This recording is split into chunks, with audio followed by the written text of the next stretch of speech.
नमस्कार, जय हिंद, जय भारत। भारतीय अवाम ताकत दल अपने भारतीय भाई बहनों अर्थात अपने देश भारत की जनता अर्थात अपनी भारतीय अवाम से भारतीयता आधारित आपसी श्रद्धा, भारतीयता आधारित आपसी स्नेह, भारतीयता आधारित आपसी प्रेम, भारतीयता आधारित आपसी अखलाक मोहब्बत, भारतीयता आधारित आपसी सहयोग, भारतीयता आधारित आपसी सम्मान, भारतीयता आधारित आपसी एकता, भारतीयता आधारित आपसी भाईचारा तथा भारतीयता आधारित आपसी सद्भाव को समझने व उसे आत्मसात करके वैसा ही और उसी अनुसार आचरण एवं व्यवहार करने हेतु और इसके समस्त भारत में प्रचार प्रसार करने हेतु और प्रत्येक देशवासी को इसकी अहमियत और महत्व को समझाकर उसे अपनाते हुए वैसा ही और उसी अनुसार आचरण एवं व्यवहार करने हेतु और प्रत्येक देशवासी को अपना ही भारतीय भाई बहन मानकर समझकर अपनाकर उनके साथ वैसा ही और उसी अनुसार आचरण एवं व्यवहार करने हेतु सतत सदैव और हमेशा अदब के साथ आदर के साथ अर्ज करता है, विनती करता है। अब ये वीडियो कुछ अंतराल के बाद जारी हो रहा है। जैसा कि पूर्व में सूचना भी दी गई थी कि नियमित रूप से शायद वो जारी न हो पाए, लेकिन जब भी कुछ ऐसे मौके आएंगे जिसमें कोई विशेष घटना हो, विशेष कोई मुद्दा आ गया हो और विशेष महत्व की बातें आ गई हों तो जारी वो होता रहेगा, लेकिन नियमित रूप से शायद नहीं।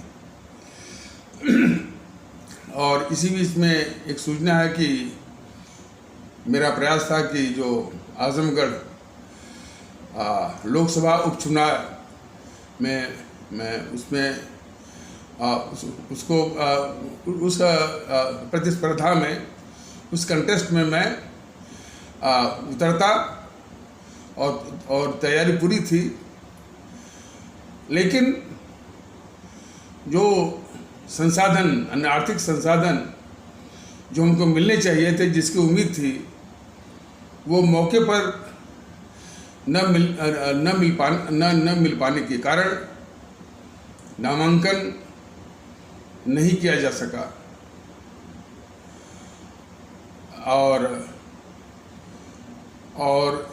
और इसलिए भी वो नामांकन को न करने की वजह यह भी थी कि यदि उपयुक्त संसाधन मान उस समय तक यदि उपलब्ध नहीं हो पाते हैं और फिर उसी उम्मीद में यदि नामांकन कर दिया जाता है और फिर इसके बाद माने नामांकन के बाद भी यदि संसाधन नहीं मिल पाते हैं, ऐसी परिस्थिति में यदि नामांकन करने के बाद भी यदि उसको कंटेस्ट न किया जाए संसाधन के अभाव में, तो जो नुकसान होता वो तो होता ही। सबसे बड़ा खतरा ये था कि नामांकन के पश्चात यदि पूरे दमखम के साथ वो उसको न लड़ा जाए या उसको कंटेस्ट न किया जाए, तो ये जो राजनीतिक दल हैं जिनके विषय में भारतीय जनता दल बताया है कि ये हमारे भारतीय समाज की और देश की विखंडनकारी ताकतें हैं और यही चीज़ हमारे प्रत्येक आदरणीय भारतीय भाई बहनों को अभी समझना है। जो समझना है या समझना बाकी रह गया, अभी पूरी तरह वो समझ नहीं पाया है, चूँकि इस तरह की वीडियो का अभी विस्तार नहीं हुआ है, जो भी है। तो ये जो विखंडनकारी ताकतें जो है मेन स्ट्रीम की पार्टियां हैं, खास करके भारतीय जनता पार्टी और जीएनपीसी या कांग्रेस या समाजवादी पार्टी और बहुजन समाज पार्टी इत्यादि जो है, वो उनका एक रवैया रहा है कि वो इस तरह के आरोप लगाती हैं, कहते हैं कि जो नई और छोटी पार्टियां हैं उनका तो यही फितरत है कि कुछ पैसे उससे ले करके और इसीलिए वो नामांकन करते हुए कुछ पैसे उसे लेकर के फिर वो बैठ जाती हैं। तो इस तरह के कलंक और आरोप में वो लपेट सकती थी, इसका खतरा था। इस खतरे को देखते हुए यही फैसला उपयुक्त लगा कि यदि उपयुक्त आर्थिक संसाधन नहीं है या उसका अभाव है तो पहले ही ये फैसला लेना जरूरी है कि नामांकन इन स्थितियों में न किया जाए। संसाधन के अभाव में यह नामांकन या चुनाव न लड़ने की जो स्थिति आई है, इसका एक कदाप मतलब नहीं है और कोई कदाप मतलब न निकाले कि आर्थिक संसाधन नहीं होगा। आर्थिक संसाधन का भी संघर्ष चल रहा है और यह भी सभी को जानना जरूरी है, हमारे आदरणीय भारतीय भाई बहनों को जानना जरूरी है कि इस तरह के जो संगठन होते हैं, खास करके भारतीय जनता दल, जो कि हमेशा राष्ट्र की बात करता है और अपनी जनता, अपनी आवाम की बात करता है, इनको आर्थिक रूप से सहयोग देने वालों जो कि दे सकते हैं, वो आगे नहीं आते हैं तो बिरले आते हैं। यह भी एक तथ्य है और ऐतिहासिक तथ्य है। देश की विखंडनकारी ताकतें, उनमें से एक सत्ता पर आसीन है, राष्ट्रवाद का मुखौटा वो पहनी हुई है। बाकी और पार्टियां, इन पार्टियों के खजानों में लोगों ने इतना गलत सलत पैसे जमा किए, हजारों करोड़। अब किसने जमा किया है, कौन लोग जमा करते हैं, कौन लोग इनको योगदान देते हैं, यह किसी से छिपा नहीं है। यह सामान्य ज्ञान की बात है। सवाल तो ये भी है ना कि इन विखंडनकारी और देश की शत्रु पार्टियों को योगदान करना भी देश के साथ गद्दारी है, देश के साथ शत्रुता है। लेकिन नहीं, व्यक्ति के स्वार्थ इतना हावी है इन लोगों पर कि ऐसी पार्टियों को ये लोग योगदान करते हैं और उनके पार्टी के खजानों को हजारों करोड़ से भर दिया है। और समाजवाद का चेहरा पहने हुए कि बराबर समाजवादियों ने उद्योगपतियों को राज्यसभा भेजने के बहाने तमाम गलत सलत जो है वो पैसे इकट्ठे किए हैं। बहुजन समाज पार्टी के लोगों ने भी जो है राज्यसभा का टिकट बेचा है उद्योगपतियों को। ये टीएमसी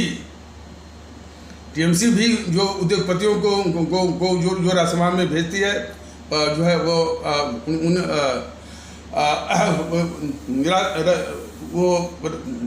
राज्यसभा का टिकट बेच करके उनको, अब अभी सुनने में आया है कि जो अडानी है उसको भेजने के लिए वो जगन मोहन रेड्डी, आंध्र प्रदेश का मुख्यमंत्री, वो जो है राज्यसभा का टिकट बेच रहा है उनको। तो हमारे देश के लोग, हमारे आदरणीय भारतीय भाई बहन अच्छी तरह पहचान लें कि इनका मुखौटा भरा है कि ये समाजवादी हैं, ये बहुजन समाजवादी हैं और ये तृणमूल कांग्रेस है। ये देश की विखंडनकारी ताकतें भी हैं, देश के दुश्मन भी हैं और देश की लुटेरी भी हैं शुद्ध रूप से। इनसे निजात पाना इस मुल्क की आवश्यकता है, इस मुल्क की ज़रूरत है। तो बात हो रही थी कि आर्थिक संसाधन और योगदान की बात। तो कौन लोग हैं जो कि भारतीय जनता पार्टी, कांग्रेस पार्टी या जीएनपीसी या इन दलों के पार्टी कोष में या दल के कोष में या उनके खजाने में इस तरह के पैसे भरे हुए हैं? और ऐतिहासिक पृष्ठभूमि में जरा देखिए, देश के गद्दारों मोहनदास करमचंद गांधी और नेहरू इत्यादि की आज़ादी की लड़ाई के दौरान वो जमुनालाल बजाज और घनश्याम दास बिरला, जीडी बिरला का नाम इतिहास में तो दर्ज है।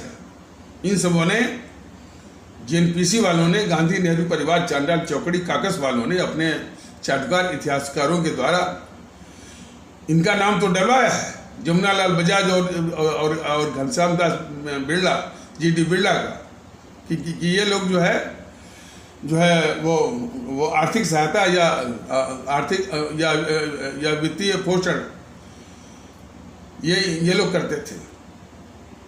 लेकिन वहीं पर इन गद्दार जेएनपीसी इतिहासकारों ने, गद्दार यानी किस लिए कहा जा रहा है कि हमारे परम आदरणीय राष्ट्र महानायक, राष्ट्रभक्त शिरोमणि नेताजी सुभाष चंद्र बोस की जब आजाद हिंद फौज का निर्माण का वक्त था, कोई जमुनालाल बजाज, कोई घनश्याम दास बिरला सामने नहीं आया। तो इसलिए वो नहीं आया। और जो अभी इन जेएनपीसी के चाटुकार इतिहासकार हैं, जिनका नाम कभी भी लिया गया है, बिपिन चंद्रा है, रोमिला थापर है, मृदुला मुखर्जी है, इरफान हबीब है, रामचंद्र शर्मा है, आशीष दत्ता है, रामचंद्र गुहा है, ये सब तमाम है। ये जेएनपीसी के चाटुकार भी हैं, कुछ वामपंथी भी इसमें घुसे हुए हैं।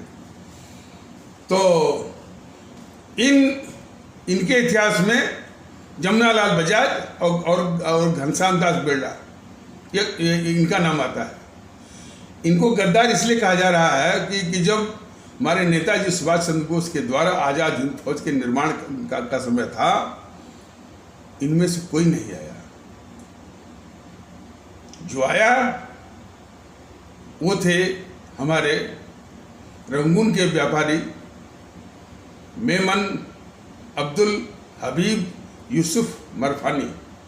5 अल्फाजों का उनका नाम थोड़ा सा लंबा है, लेकिन उनकी देशभक्ति पर इस मुल्क को नाज होना चाहिए।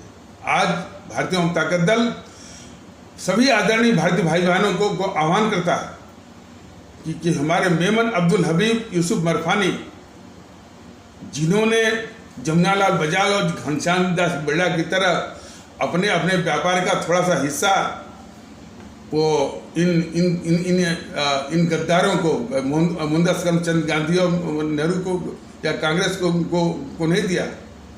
इन्होंने अपना पूरा व्यापार बेच करके 1 करोड़ रुपया 1941 में आज़ाद हिंद फौज के निर्माण के लिए दिया है। यह एक भारतीय इतिहास के और भारत के आज़ादी की जंग के इतिहास के स्वर्णिम अक्षरों में लिखा जाने वाला ये तथ्य है और हकीकत है और ये घटना है कि मेमन अब्दुल हबीब यूसुफ मरफानी ने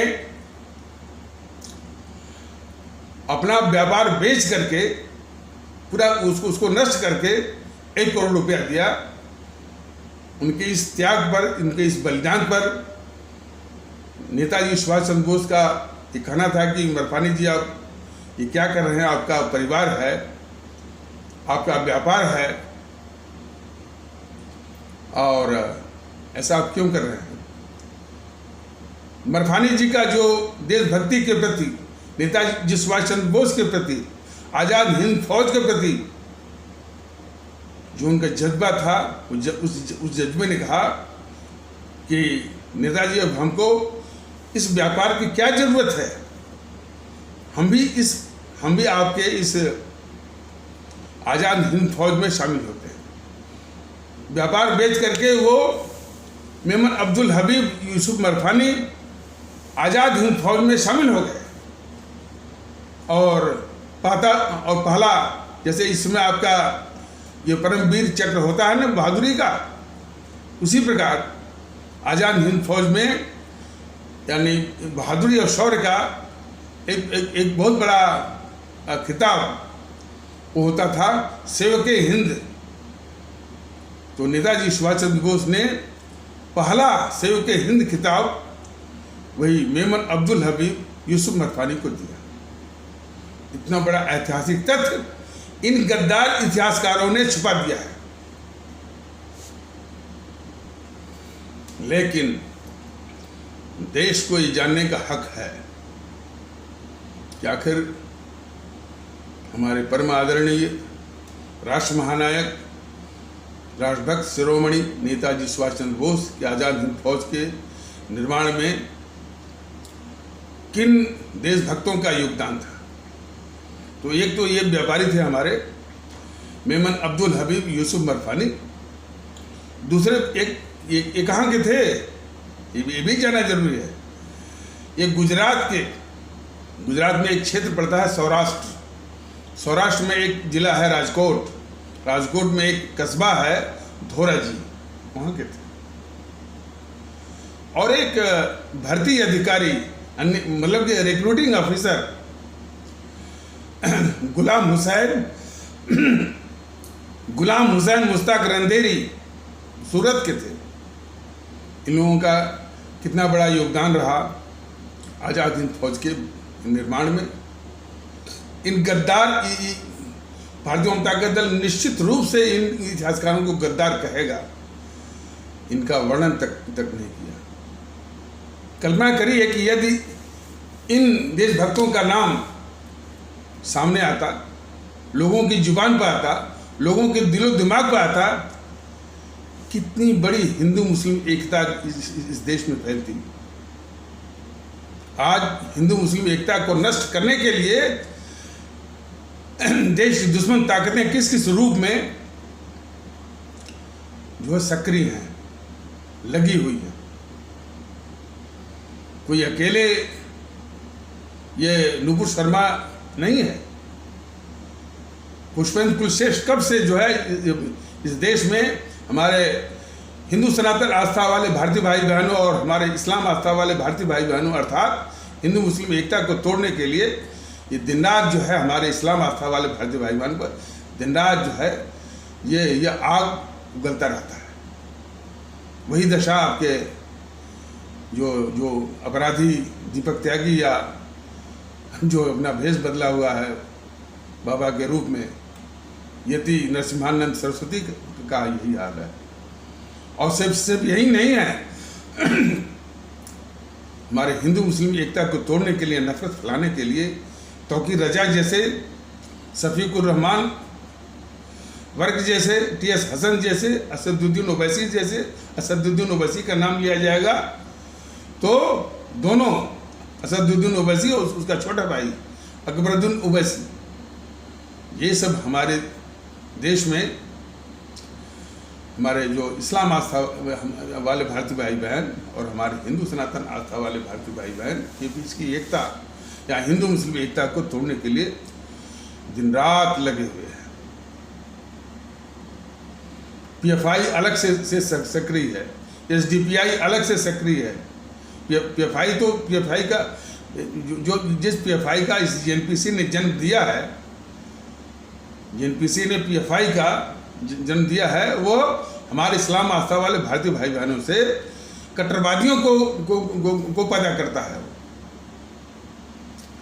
तो चारों ओर से हमारे देश में एकता को तोड़ने के लिए, भाईचारा को कमजोर करने के लिए, उसको नष्ट करने के लिए ये ताकतें लगी हुई हैं।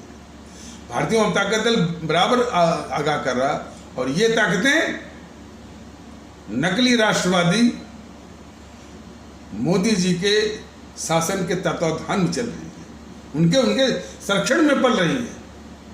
ये भी तो पहचानिए।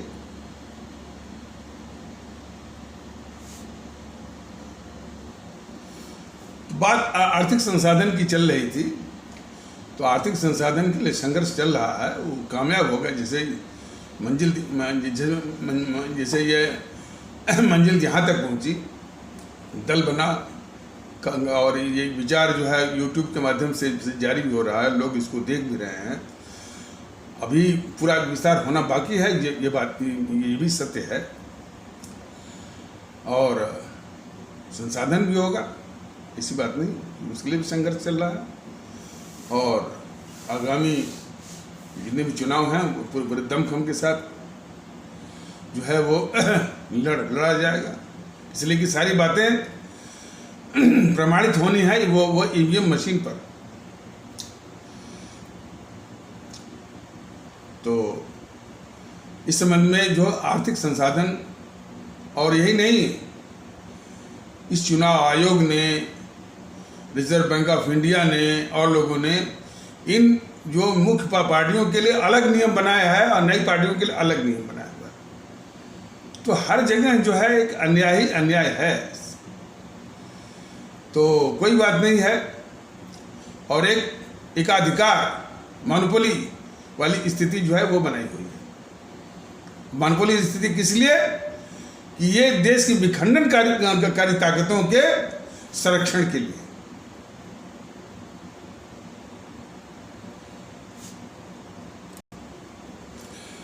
आजमगढ़ लोकसभा उपचुनाव के संबंध में ये लोग ये भी कहते हैं कि ये चुनाव तो नवंबर में होना था। अब इन सबों ने जल्दी करा करके क्या चुनाव आयोग के ऊपर दबाव डाल करके इसको इतना जल्दी, नामांकन में भी मैंने देखा चोरी छुपे वो नामांकन की तिथि जो है यानी इतनी कम कर दी गई थी। खैर उसमें भी कागज वगज यानी सब तैयार हो गए थे, कागज वो तैयार होकर के वहाँ मैंने आजमगढ़ मैं पहुँच भी गया था, सब कुछ था। लेकिन अंत में देखा गया कि जो आर्थिक संसाधन हमको मिलने वाला था उस तारीख तक वो नहीं मिल पाया। तब ये कठिन फैसला, हालांकि ये फैसला इतना आसान नहीं था। जनता का काफ़ी भरोसा था कि मैं कंटेस्ट करूंगा और कम से कम संसद में भी ये भारतीय एकता की, भारतीय भाईचारा की आवाज़ वहाँ भी गूंजेगी। अपने आवाम को काफ़ी उम्मीद थी, तो हृदय पर पत्थर रख करके ये फैसला हमको करना पड़ा कि बेहतर है कि नामांकन न किया जाए। नामांकन करने के बाद फिर जैसा कि अभी बताया गया है कि इन पार्टियों जो कि खुद इन गंदे धंधों में लिप्त रहती हैं, वो हमको या हमारे भारतीय आवाम ताकत दल को लपेटने की कोशिश करेंगी इस आरोप में कि ये पार्टियां तो यानी छोटी और नई पार्टियां तो होती हैं इसीलिए कि खड़ी होती हैं वो कुछ बड़ी पार्टियों से पैसा वैसा लेकर के बैठ जाने के लिए। तो ये सारी आशंकाएं थीं। आशंका क्या तथ्य भी है कि इस तरह के आरोप लगाती हैं, तो इसलिए ये फैसला आसान नहीं था। हृदय पर पत्थर रख करके ये फैसला करना पड़ा। तो कोई बात नहीं है, इससे वो खुशी न मनाए,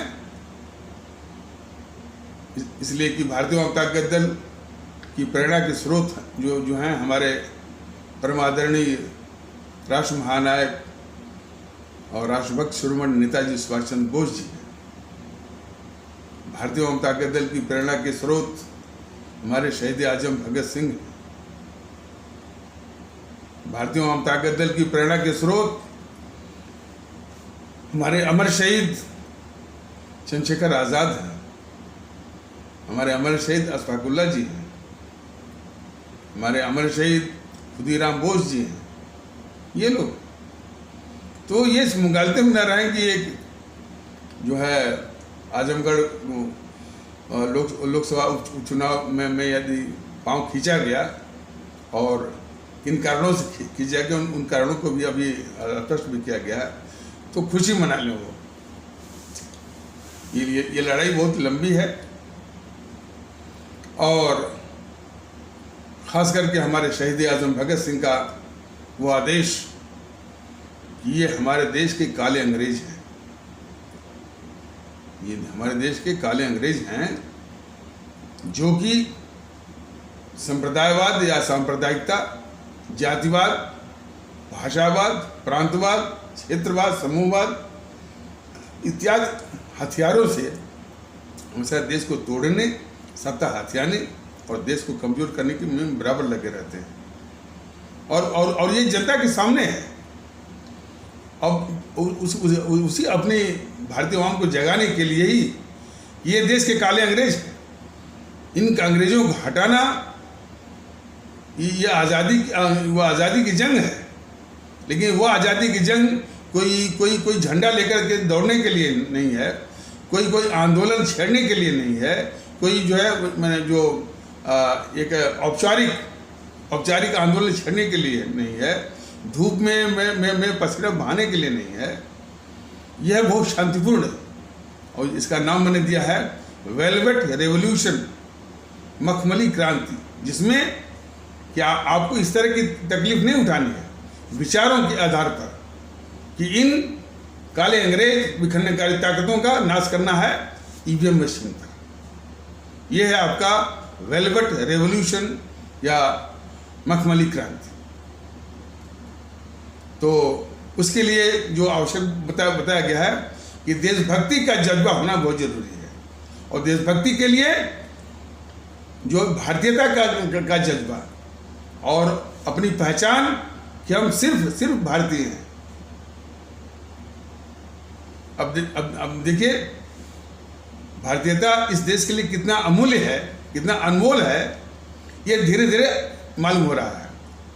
अभी उसने नुपुर शर्मा ने क्या वक्तव्य दिया, तो इस भारत सरकार को, मोदी सरकार को भारतीयता का ही सहारा लेना पड़ा।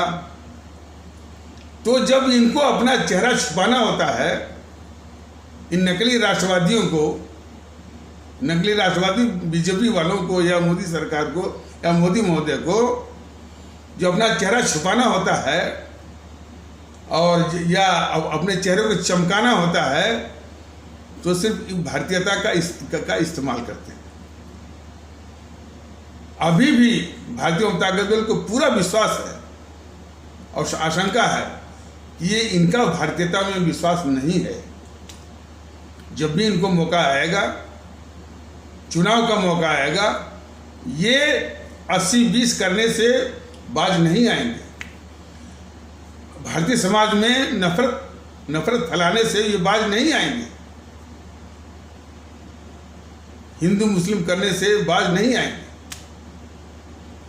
ये तो मौका परस्त हैं कि जब भी मौका मिला तो भारतीयता का नाम ले लिया और फिर उसी नफरत वाली एक्टिविटी में, उस गतिविधि में लग गए।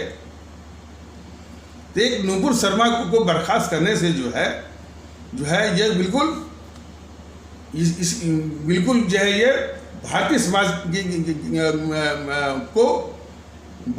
समाज को धोखा देने वाली बात है। और इस संबंध में भारतीय जनता दल का ये भी कहना है कि ये कतर और छोटे छोटे देशों को स्पष्टीकरण देने की जरूरत नहीं है। इस पाकिस्तान को स्पष्टीकरण देने की जरूरत नहीं है। ये सब तो खुद ही इतना गिरे हुए देश हैं। ये आप अपनी ओर देखें, और उनको कोई हक नहीं बनता कि हमारे आंतरिक यानी मामलों में वो बोले या दखल दें। लेकिन हम ऐसा कोई काम भी न करें कि इनको ऐसे मौके मिले। तो इनको कोई हक नहीं बनता। पाकिस्तान और कतर और ओमान को बिल्कुल हक नहीं बनता। और भारत जो है ये ऐसी गतिविधि को सिरे से खारिज करता है जो कतर, ओमान और पाकिस्तान जो करता है। वो अपने यहाँ देखें पर। लेकिन जो हालात ये पैदा किए हुए हैं मोदी जी और उनकी सरकार बीजेपी वाले, वो भी गंभीर है कि उनको मौके मिल जाते हैं। तो भारतीयता जो है जो कि इस मुल्क के लिए बहुत ज़रूरी है। हमारे देशवासियों की पहचान और वजूद कि हम भारतीय हैं, इसकी जो है इसको मतलब इसका प्रसार, इसका एहसास, इसका अनुभव पूरे देश में फैलाने की आवश्यकता है। और इसमें सुखद बात यह है कि धीरे धीरे शनै शनै हमारे देश के कोने कोने से, तमिलनाडु से भी, केरल से भी, कर्नाटक से भी, आंध्र प्रदेश से भी और देश के महाराष्ट्र से, उड़ीसा से, गुजरात से भी जो भारतीयता का जो एहसास है धीरे धीरे ये बढ़ रहा है। गति तब आएगी थोड़ा सा जब आर्थिक संसाधन हो जाएगा हम और पार्टी के ढांचे का विस्तार हो जाएगा, टीम के साथ और तंत्र के साथ करेंगे तो पूरी गति आएगी। ये भारतीय जनता दल को पूरा विश्वास है और यही विश्वास अपने आदरणीय भारतीय भाई बहनों को दिलाना चाहता है। तो इस विषय में लेकिन ये मोदी महोदय जहाँ पर इस देश को भारतीयता की, भारतीय जज्बे की आवश्यकता है, ये उसी में आग लगाने से नहीं चूकते। भारतीय जनता दल हमारे तमिलनाडु में रहने वाले भारतीय भाई बहन या तमिल कहे जाने वाले हमारे भारतीय भाई बहन को समझा रहा है कि तमिल हुआ या कन्नड़ हुआ या मलयालम हुआ या मलयाली हुआ, बंगाली या असमिया हुआ, ये हमारी जो भारतीयता जो हमारी मूल पहचान है उसी के विभिन्न रूप हैं, उसी के विभिन्न उसका मैनिफेस्टेशन है, प्रकटीकरण है, लेकिन मूल पहचान हमारी भारतीयता है। और ये इस तथ्य को वो भी समझ रहे हैं, इसलिए कि भारतीयता के बगैर इस देश में एकता असंभव है या उसकी कल्पना भी संभव नहीं है।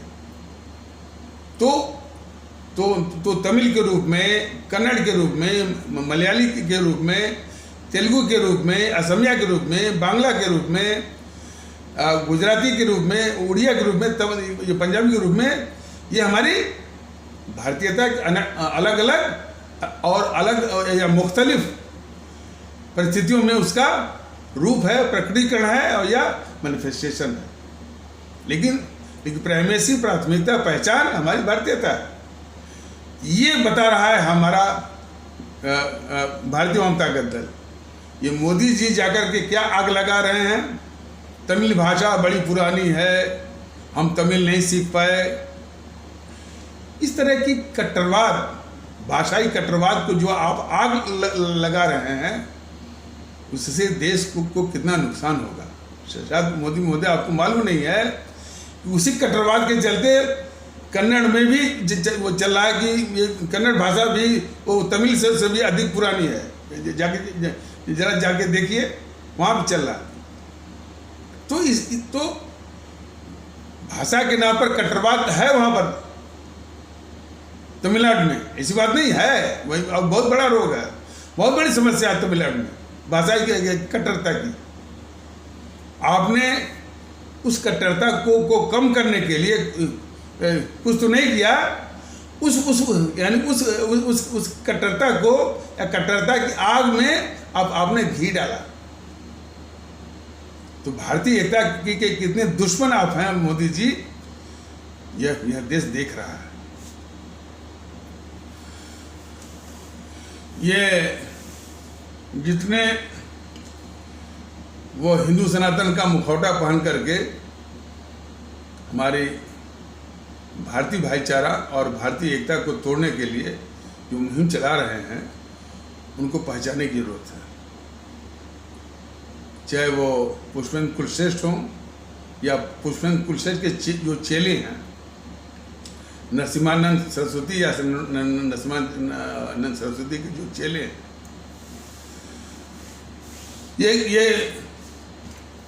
ये बता रहे हैं कि ये हिंदू सनातन के बहुत बड़े पुरोधा हैं, बहुत बड़े मसीहा हैं, बहुत बड़े रक्षक हैं। ये बिल्कुल बकवास। हिंदू सनातन एक बहुत बड़ा आदर्श है, एक बहुत बड़ी फिलॉसफी है और बहुत पुरातन इसकी मान्यता है। और उसको उसका प्रतिनिधित्व ये पुष्पेंद्र कुलश्रेष्ठ देश के गद्दार कर सकते हैं। नरसिम्हानंद ये यति नरसिम्हानंद सरस्वती जैसे लोग कर सकते हैं? कदापि नहीं। इनको पहचानिए, ये हिंदू सनातन के भी शत्रु हैं, देश के भी शत्रु हैं और देश के गद्दार भी हैं। और देश को जानना चाहिए कि ये कोई नए नहीं है। इन्हीं तरह के तत्व जो है वो भूतकाल में भी रहे हैं और हमारे हिंदू सनातन को काफी नुकसान पहुंचाया है। इन्हीं बातों से ऊब करके हम जो है हमारे महात्मा बुद्ध को एक नया रास्ता उनको निकालना पड़ा। बौद्ध धर्म का निर्माण इसी तरह के जो तत्व हैं, पुष्पेंद्र कुलश्रेष्ठ और यति नरसिम्हानंद और भी इस तरह के हैं, इन्हीं के कारण जो है महात्मा बुद्ध को एक अलग से पंथ का निर्माण करना पड़ा, बौद्ध धर्म। इसी हिंदू सनातन में भूतकाल में पुष्पेंद्र कुलश्रेष्ठ जैसे माने सामाजिक शत्रु के कारण ही जो है सिख पंथ भी निकला इन्हीं से। आज वो अपने को अलग अस्तित्व दिखा रहा है। तो ये न भूलें कि इन लोगों ने, ऐसे लोगों ने किस तरह से नुकसान किया है हमारे हिंदू सनातन पंथ का। अब ये हिंदू सनातन पंथ का ही नुकसान नहीं कर रहे हैं, ये हमारे देश को जो जिस एकता की जरूरत है, जिस भाईचारा की जरूरत है, उसकी जड़ें खोद रहे हैं। सरेआम कह रहे हैं कि ये हमारे देश में भाईचारा वगैरह कुछ नहीं है। गंगा जमुनी तहजीब की जिसकी की आवश्यकता है और जिसके लिए तमाम देश के चिंतक इसकी बात उठाते रहते हैं, उसका भी ये सब जो है वो मजाक उड़ाते हैं। तो इनको पहचानने की आवश्यकता ये है कि हमारे हिंदू सनातन आस्था वाले भारतीय भाई बहन इनको अच्छी तरह से पहचाने। ये हिंदू सनातन आस्था के न तो ये प्रतीक हैं, न तो उसके रक्षक हैं, न तो उनके मसीहा हैं, न तो उनके प्रतिनिधि हैं।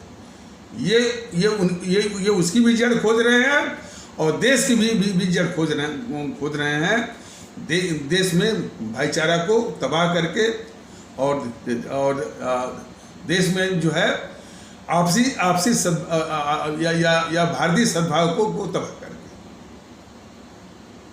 तो सबसे पहले ये आवश्यकता है समझने की कि ये ऐसे तत्व और भी होंगे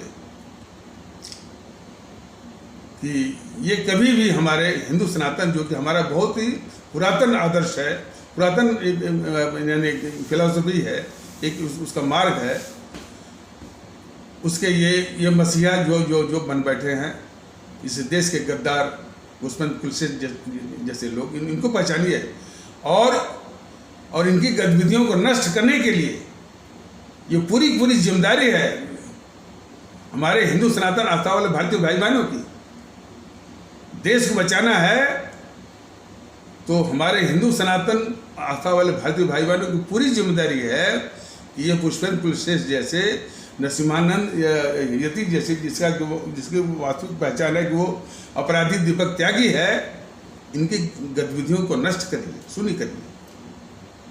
और उसी प्रकार हमारे इस्लाम आस्था वाले भारतीय भाई बहनों से गुजारिश है कि वो तौकीर रजा, टी.एस. हसन, शफीकुर रहमान वर्क, असदुद्दीन ओवैसी जैसे तत्वों की गतिविधियों को शून्य करें, नष्ट करें, तभी कुछ बात बन सकती है। और इनकी गतिविधियों को नष्ट करने का सबसे पहले और सबसे आसान जो उपाय है, इनकी सभाओं में, इनकी मजमे में बिल्कुल मत जाइए। इनकी सभाओं में लोग माने उपस्थिति, मौजूदगी बिल्कुल शून्य करिए, कोई न जाए, तब इनके हौसले पस्त होंगे। और ये देश के लिए बहुत जरूरी है, देश की एकता के लिए बहुत जरूरी है कि पुष्पेंद्र कुलश्रेष्ठ यति यतीन रश्मानंद, तौकीर रजा, टी.एस. हसन, शफीकुर रहमान, असदुद्दीन ओवैसी, इनके मजमे में लोग बिल्कुल न जाए।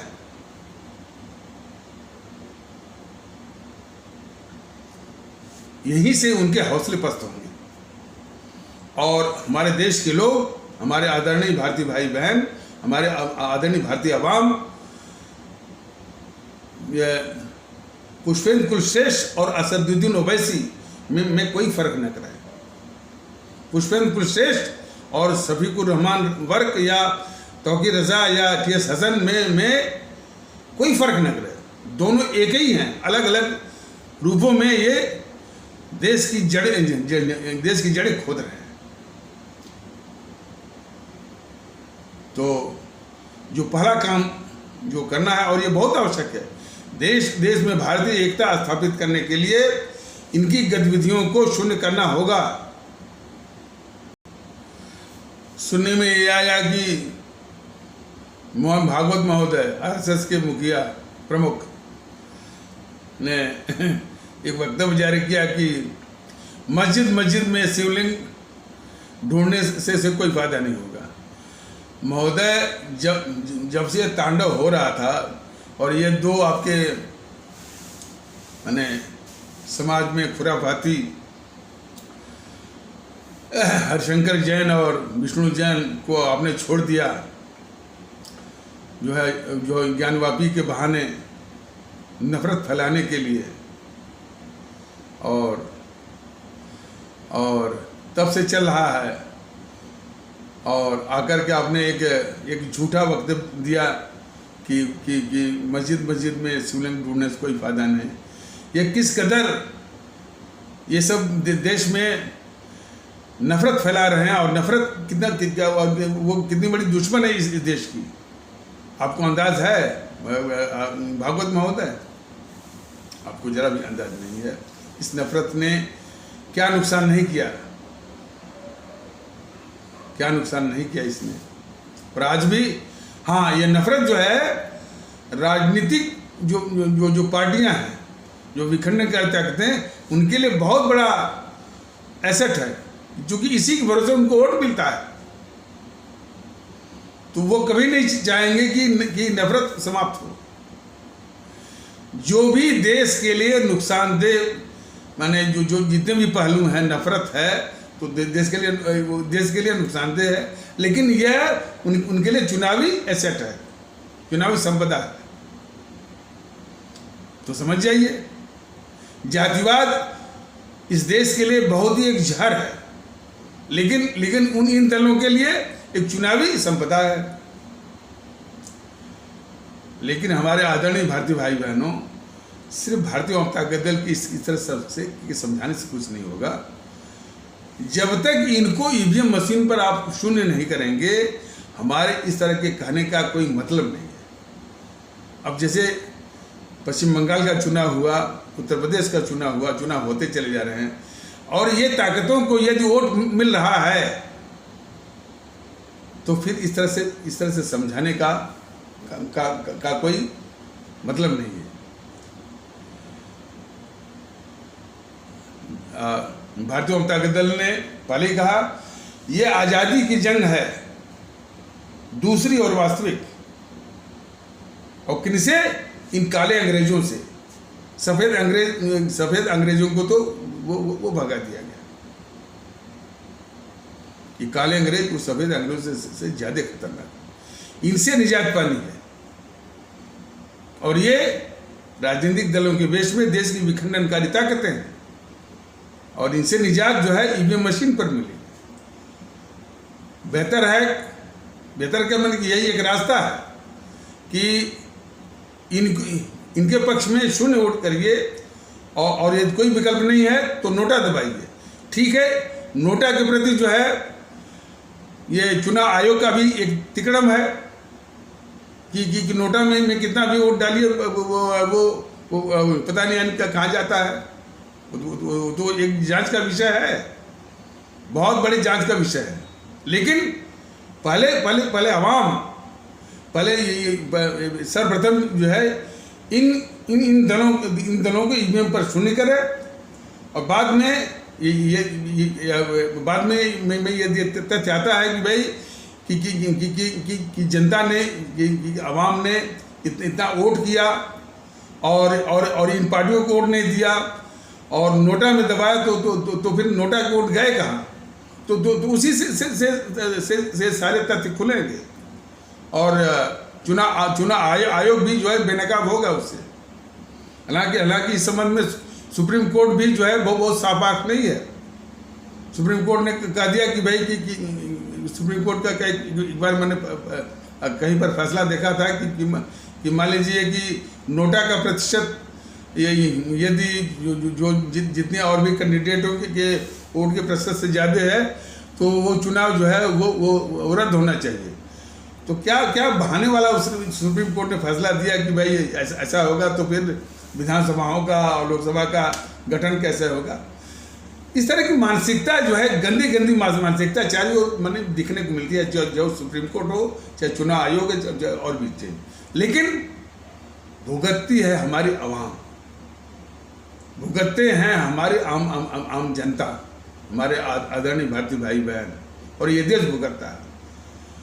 तो देश तो जो है वो चुनाव में भाग नहीं लेता है, लेकिन आवाम चुनाव में भाग लेती है। जो चुनाव जो है बहुत एक सशक्त और मजबूत एक माध्यम है इन विखंडनकारी ताकतों का इलाज करने के लिए, और वहीं पर चूक होती है, वहीं पर चूक होती है। हाँ, इतना जरूर है कि देश में विखंडनकारी ताकतें जो है वो लगी हुई हैं। अब जैसे कुछ ताकतें जो है कहते हैं कि हमको हिंदू राष्ट्र की बात करते हैं। देखिए, हिंदू राष्ट्र की बात करने वालों को जरा ढंग से उनको जवाब देने की आवश्यकता है कि यह देश भारत है और यह हिंदू राष्ट्र जो है होने का कोई प्रश्न नहीं। प्रश्न इसलिए नहीं है कि इसने अपना एक संविधान वो बना लिया है, और उस संविधान हालांकि उस संविधान में थोड़ा सा और उसको मजबूत करने की जरूरत है। हम नहीं कहते हैं, उस संविधान को और अधिक मजबूत करने की जरूरत है। अब जैसे वो गद्दार राहुल गांधी ने वो कहाँ से उठा लिया, हालांकि संविधान आप खोलिए तो पहला वाक्य है India that is Bharat A union of states. अब यहीं से उसको गद्दारी करने का मौका मिल गया। भारतीय जनता दल कहता है कि इस लाइन को, संविधान की जो प्रथम लाइन को सुधार करेगा, और सुधार करने की जरूरत है। जो लिखा हुआ कि इंडिया दैट इज भारत ये यूनियन ऑफ स्टेट्स, इसको बदल करके इंडिया शब्द को तो निकाल देगा। इंडिया जो शब्द है यह इंपोर्टेड शब्द है, आयातित शब्द है, इस देश के लिए बिल्कुल मैंने घातक आप कह सकते हैं। इंडिया शब्द का बिल्कुल जो है इस देश में बहिष्कार किया जाना चाहिए। तो इंडिया दैट इज भारत ये यूनियन ऑफ स्टेट्स के जगह पर भारतीय जनता दल इसके पक्ष में है। जब भी मौका आएगा उसको कर देगा कि Bharat with states as its administrative units, बस खत्म।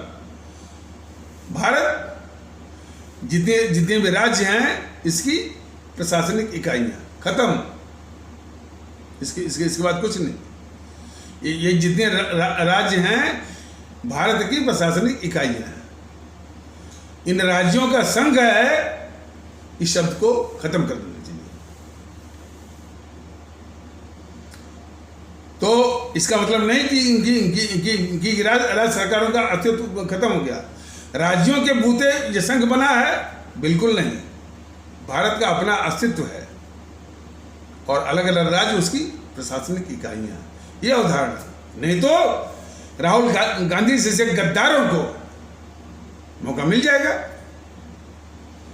लेकिन हमारे आदरणीय भारतीय भाई बहन, हमारे आदरणीय भारतीय अवाम इस बात को समझे कि इतना बड़ा गद्दार राहुल गांधी जो है मोदी जी के द्वारा पाला जा रहा है, बीजेपी के द्वारा जो है वो बचाया जा रहा है। बीजेपी जो है इस गद्दार राहुल गांधी को कैसे बचा रही है, इसके विषय में कई नमूने जो दिए गए।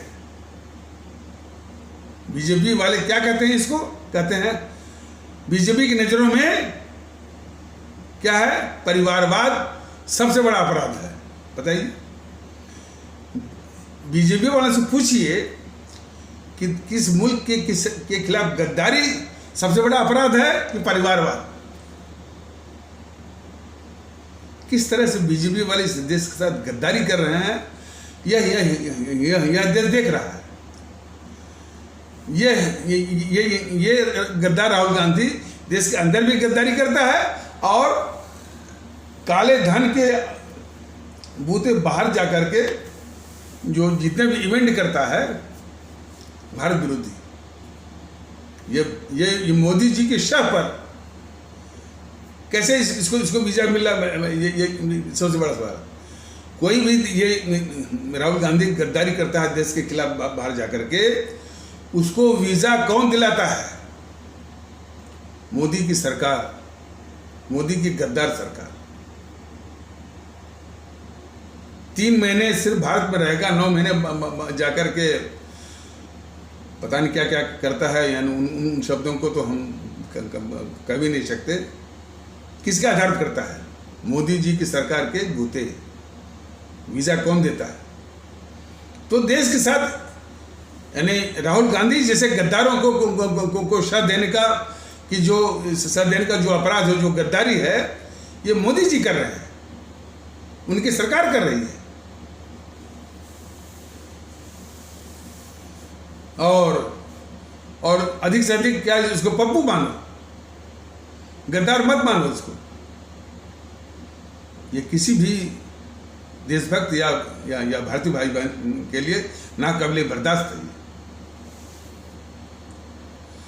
तो बात ये भी चल रही थी कि मोहन भागवत बोला कि मस्जिद शिवलिंग ढूंढने से कोई फायदा नहीं। भागवत महोदय, इतना सब होने के बाद आपने एक छोटा सा वक्तव्य जारी कर दिया कि मस्जिद शिवलिंग ढूंढने से कोई फायदा नहीं है। दूसरी ओर जो है आप जो है नफरत फैलाने वाले भेड़ियों को आपने छोड़ दिया है। ये दोहरा चरित्र इस देश के लिए बहुत नुकसानदेह है भागवत महोदय। और अब ये समस्या जो है कोई ज्ञानवापी में नहीं ढूंढ रहा। ज्ञानवापी में फिर इसके बाद जो है हमारे राष्ट्र का जो गौरव है, हमारी जो राष्ट्रीय धरोहर है ताजमहल, उसमें भी यही एक खुराफात पहुंच गई है। मथुरा में भी पहुंच गई है।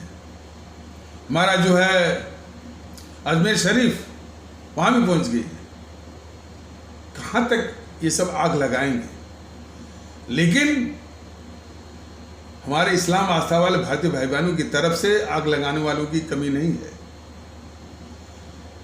हमारी या भारतीय जनता दल की इन दोनों जो बड़े जो तबके हैं हमारे भारतीय समाज के, हमारे हिंदू सनातन आस्था वाले भारतीय भाई बहनों और हमारे इस्लाम आस्था वाले भारतीय भाई बहनों से गुजारिश है कि इनकी गतिविधियों पर ध्यान मत दीजिए। ये समाज में नफरत फैलाने वाले भेड़िए हैं। कभी ज्ञानवापी के बहाने, कभी जो है वो ताजमहल में शिवलिंग ढूंढने के बहाने, कभी जो है मथुरा में, कभी जो है अजमेर शरीफ में इत्यादि में। तो हमारे हिंदू सनातन आस्था वाले भारतीय भाई बहनों के तबके के कुछ कट्टरवादी तत्व और उसी के जवाब में हमारे इस्लाम आस्था वाले भारतीय भाई बहनों के कट्टरवादी तत्व जो है इस आग में घी का काम कर रहे हैं। लेकिन हमारी जो भारतीय अवाम है और ख़ास करके हमारे हिंदू सनातन आस्था वाले भारतीय भाई बहन और हमारे इस्लाम आस्था वाले भारतीय बहन, इस आग को बुझाएं और इस पर भड़के नहीं। अब जैसे नुपुर शर्मा ने जो कह दिया, उस पर भड़कने की कौन सी बात है? लेकिन नहीं, भारत तेरे टुकड़े होंगे, इंशाअल्लाह भारत की बर्बादी तक जंग जारी रहेगी, इस पर कोई उकसावा नहीं, कोई उत्तेजना नहीं, कोई जज्बा नहीं। कोई इस्लाम पर बोल दिया बस तो हम आग भड़क जाएगी। अरे भाई, मान लीजिए शिवलिंग, मैंने हमारे प्रभु भोले शंकर का जो शिवलिंग है, उस पर किसी पक्षी ने गंदा कर दिया या विष्टा कर दिया, तो क्या उनकी महिमा में कोई कमी आएगी? तो हमारा जो इस्लाम पंथ है या कुरान है या जो भी है, ये खुद अपने आप में महान है। कोई बोलता रहे, इसकी महानता में जरा भी कमी नहीं आएगी। भड़किए मत। चूंकि आप भड़कते हैं, इसलिए भड़काने वाले आपको भड़काते हैं। उसकी महानता में, उसकी ग्रेटनेस में और उसके अच्छाइयों में कोई कमी नहीं आने वाली है किसी के कहने पर। तो चूंकि इन बातों पर जो है आप भड़कते रहे हैं, और ये भड़कावा यही तक नहीं है, वो कुछ कट्टरवादी तत्व जो हमारे हमारे सिख आस्था वाले भारतीय भाई बहनों के तबके से, वो भूखा गया था खाना मांगने के लिए, बेअदबी के नाम पर उसकी वो हत्या कर दिया। तो नुकसान जो है देश का भी, उस समाज का भी इन कट्टरवादी तत्वों से है।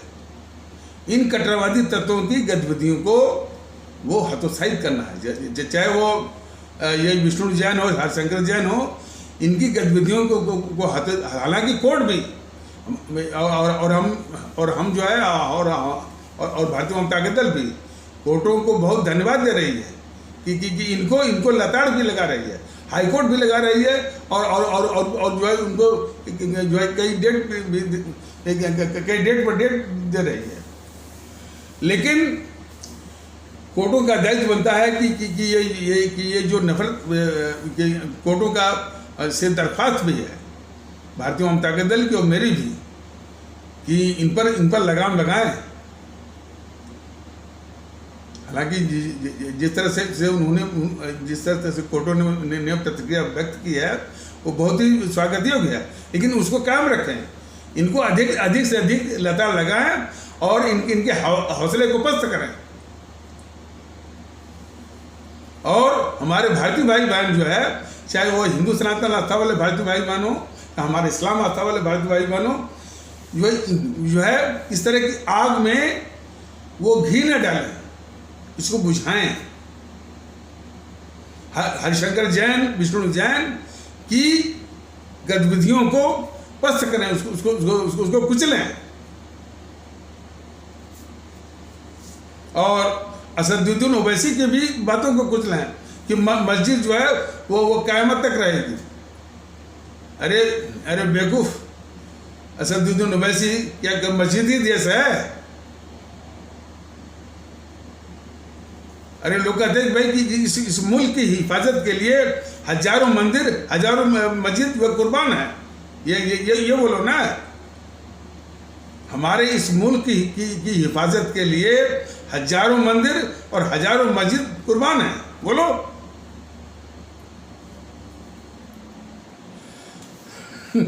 भारतीय जनता दल की काफ़ी ऊर्जा जो है इन देश के दुश्मनों की पहचान कराने में लग जाती है। और जो मुख्य मुद्दा है कि हम अपने देश में एकता लाएं, भारतीयता आधारित एकता, भारतीयता आधारित भाईचारा लाएं, हर कीमत पर लाएं। देश को बचाना है, अपनी आवाम को बचाना है, और ऐसा शासन व्यवस्था, ऐसा हुकूमत का वातावरण है जो कि आवाम को भारतीय नागरिक के रूप में उनको सेवा दे, उनको सम्मान दे, उनको प्रतिष्ठा दे, और उनकी हर छोटी बड़ी समस्याओं का समाधान वहीं पर कर दे, और उनको समझ चाहिए। आप गांव देहातों में जाइए ना, कहने को है कि इंटरनेट लगा है, कहने को लगा है कि एटीएम लगा है, क्या क्या दशा उनकी है।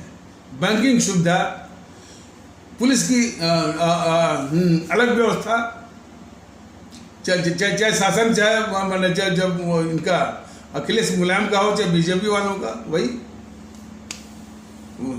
रवैया। अब तब हर एक थानों में जो है वो समाजवादी पार्टी के एजेंट बैठा करते थे, आजकल बीजेपी के एजेंट बैठते हैं वहाँ, आरएसएस के एजेंट बैठते हैं, और पूरी पुलिस व्यवस्था को जो है वो क्रिमिनलाइज करके बैठे हुए हैं। बताइए, जो पुलिस व्यवस्था जनता की सेवा के लिए है, वो जो है इन क्रिमिनल्स के इशारे पर जो है वो नाचती है, और वो दशा आज भी है। तो उनमें कोई गुणात्मक सुधार हो, ऐसा नहीं। योगी महोदय ने बस एक वो मुख्तार अंसारी को पस्त कर दिया और बुलडोजर चलवा दिया, और कुछ अतिक्रमण पर जो है बुलडोजर चला करके बुलडोजर बाबा। लेकिन जो अपराधियों के मन में खौफ हो, ऐसा नहीं है। अपराध हो रहे हैं, हत्याएं हो रही हैं, और भी अपराध, खास करके जो कुछ जिले, मेरठ और ये मुजफ्फरनगर, बुलंदशहर, गाजियाबाद में जो माताएं बहनें हैं, हमारे जो भारतीय माताएं बहनें हैं, उनके पर्स, उनके चेन छीनने की घटनाएं चल रही हैं। तो ऐसे अपराधियों में खौफ नहीं है। तो कहने का मतलब ये है कि शासन व्यवस्था, इस तरह की शासन व्यवस्था की आवश्यकता है कि खौफ अपराधियों के दिमाग में हो, या जो अपराध करने की जो सोच रहा है, मतलब या दूसरे शब्दों में कि कोई भी अपराध करने के पहले वो 1000 बार सोचता हो, तो वो शासन व्यवस्था है। ऐसा नहीं है। और ये सब होता क्या है कि जो बातें देश में होनी चाहिए, उस बात से दिमाग हटाने के लिए दिन रात इनकी साजिशें वो चलती रहती हैं। अब जैसे एक बार मैं वक्तव्य देख रहा था उत्तर प्रदेश विधानसभा के अंतर्गत, वो अखिलेश बोल रहा है कि क्या कह रहा है कि शिक्षा में नीचे से चौथा नंबर उत्तर प्रदेश का आ गया है। विधानसभा में कोई उसको आईना नहीं दिखा रहा है उस अखिलेश को कि तुमने शिक्षा के साथ तुमने क्या किया है। नकल को तुमने छूट दे करके तालीम या शिक्षा की नींव को जिस तरह से खोदा है, तो खोदने वाले को ये कहां से अधिकार मिल गया शिक्षा पर बोलने का। कोई भी सदस्य जो है विधानसभा का उसको आईना नहीं दिखाया, वो शिक्षा पर बोल रहा था। जिस प्रकार इस देश का डकैत राहुल गांधी जो है भ्रष्टाचार पर बोलता है, कोई नहीं बोला। और उसी के जमाने में पैसे ले करके भ्रष्टाचार के आधार पर तमाम कुकुर मुत्तों की तरह शैक्षणिक संस्थाएं जो है वो डिग्री कॉलेजेस और जो है और पोस्ट ग्रेजुएट का colleges, engineering colleges, medical colleges, management colleges, private type के कुकुर मुत्तों की तरह, जहाँ पर शिक्षा के गुणवत्ता की हत्या की जाती है। डोनेशन और कैपिटेशन डोनेशन और कैपिटेशन फीस का पूरा वो साम्राज्य रहता है। किसने किया? अखिलेश और मुलायम की सरकारों ने। तो तमाम ऐसी बातें तो कोई भी विधानसभा में उसको माने उस अखिलेश को और कानून व्यवस्था तो अलग से है। शिक्षा के ही मामले में जो इतना यानी शिक्षा की जिसने नींव तबाह की हो, वो शिक्षा पर बोल रहा था और कोई उसको आईना दिखाने वाला नहीं था उस उत्तर प्रदेश की विधानसभा में। तो और इतना नहीं बोला, क्या कह रहा था कि जब मैं मुख्यमंत्री था, सरकार मेरी थी, तो मैं विद्यालयों में जाता था और एक विद्यालय में मैं गया और मैं एक बच्चे से पूछा कि तुम हमको पहचानते हो, मैं कौन हूँ? तो उसने बोल दिया राहुल गांधी। तो बताइए, अब अपनी तुलना वो करने लगा राहुल गांधी से। खैर, और तो योगी महोदय जो कि मुख्यमंत्री थे, उन्होंने इस अखिलेश को शिक्षा के मामले में नकल को लेकर के आईना नहीं दिखाया। और किस तरह से बचाते हैं बीजेपी वाले इन समाजवादियों को किस तरह से बचाते हैं, इसको देखिए ना। कल्याण सिंह ने किस प्रकार नकल को रोकने के लिए क्या क्या प्रयास किया, उनके सारे प्रयास को नष्ट कर दिया। तुरंत इसकी सरकार आई मुलायम की, और वही चीज इसने जारी रखा इस अखिलेश ने, नकल को। नकल शिक्षा का यानी घोर शत्रु है। नकल के आधार पर बच्चे आगे बढ़ेंगे तो उनका भविष्य क्या होगा, जरा सोचिए ना। तो उस शिक्षा के दुश्मन नकल की प्रथा को जारी करने वाले को योगी महोदय ने आईना नहीं दिखाया और क्या क्या बोल गए। तो इस तरह से चाहे योगी हो चाहे मोदी हो, देश के दुश्मनों को किस तरह से बचाते हैं, किस तरह से रक्षा करते हैं, ये हमारे आदरणीय भारतीय भाई बहनों को जानना आवश्यक है।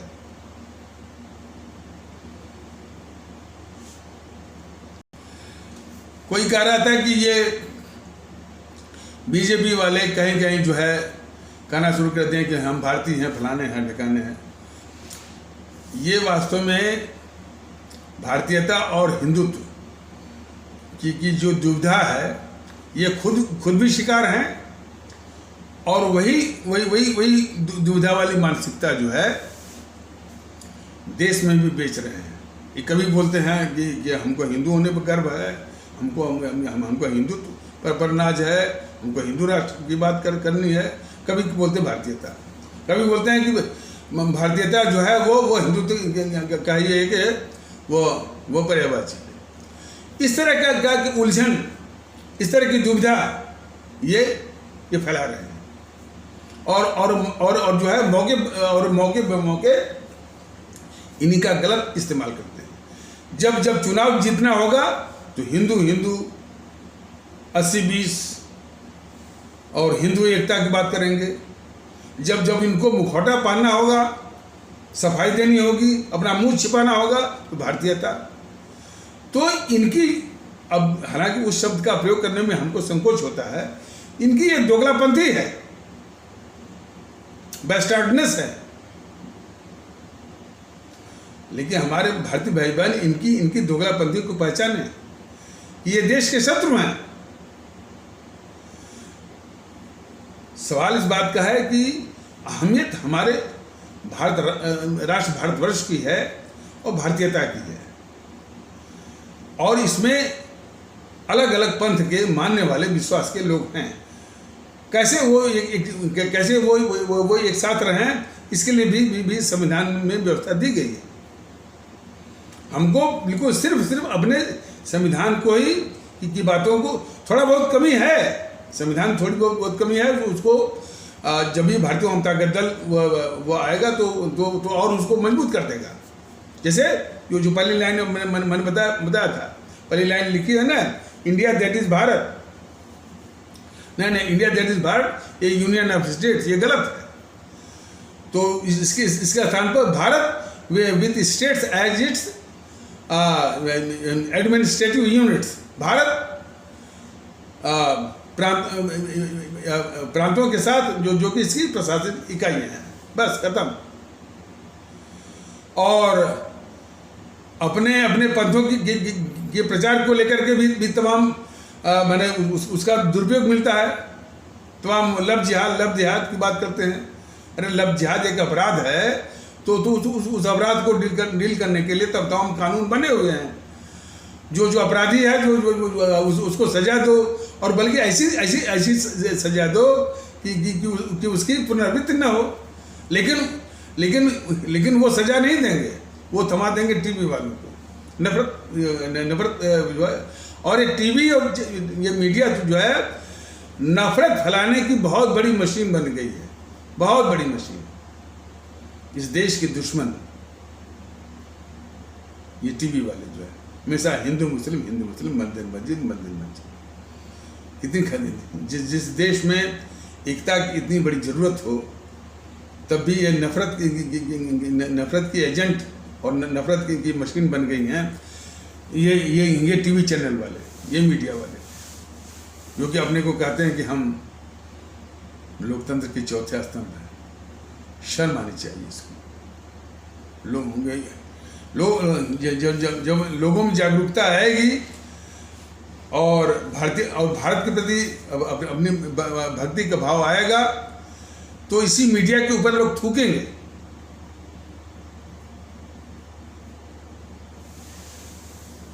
लेकिन भारतीय भाई बहनों, हमारे आदरणीय भारतीय भाई बहनों, देशभक्ति के लिए बहुत जरूरी है व्यक्ति के स्वार्थ का त्याग।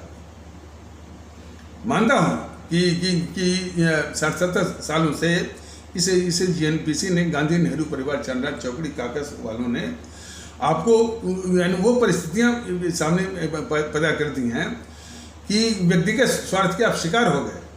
लेकिन देश की खातिर और दूसरी आज़ादी की खातिर और देशभक्ति की खातिर इस व्यक्तिगत स्वार्थ को त्यागना होगा। इसलिए कि व्यक्तिगत स्वार्थ के रहते देशभक्ति की भावना या जज्बा आ नहीं सकता।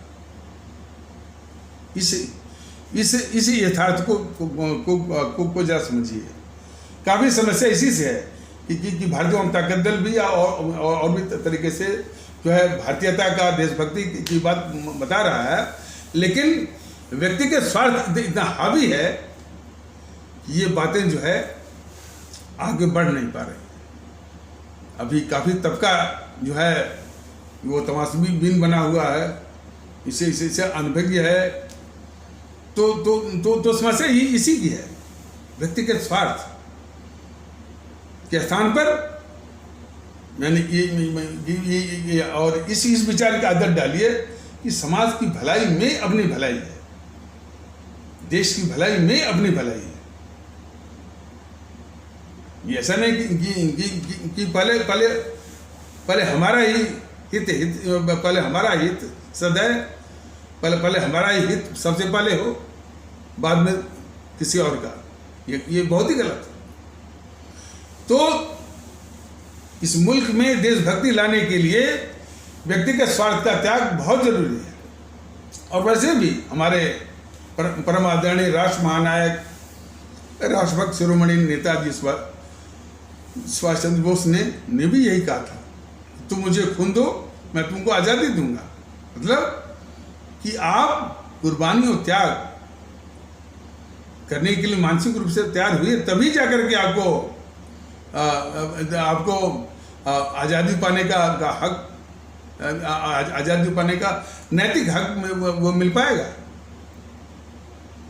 तो उसी प्रकार जो है भारतीय जनता दल भी उन्हीं की प्रेरणा, उन्हीं के आशीर्वाद से ये कह रहा है कि हमारे आदरणीय भारतीय भाई बहन अपना व्यक्तिगत स्वार्थ त्यागें, और तभी जाकर के देशभक्ति की भावना आ पाएगी या उसका आदर होगा। तो हर हालत में भारतीयता आधारित एकता, भाईचारा, सद्भाव, इखलाक मोहब्बत स्थापित करना ही करना है। तो इन्हीं आवश्यक शब्दों के साथ इस आवश्यक परिचर्चा को यहीं पर विराम दिया जाता है।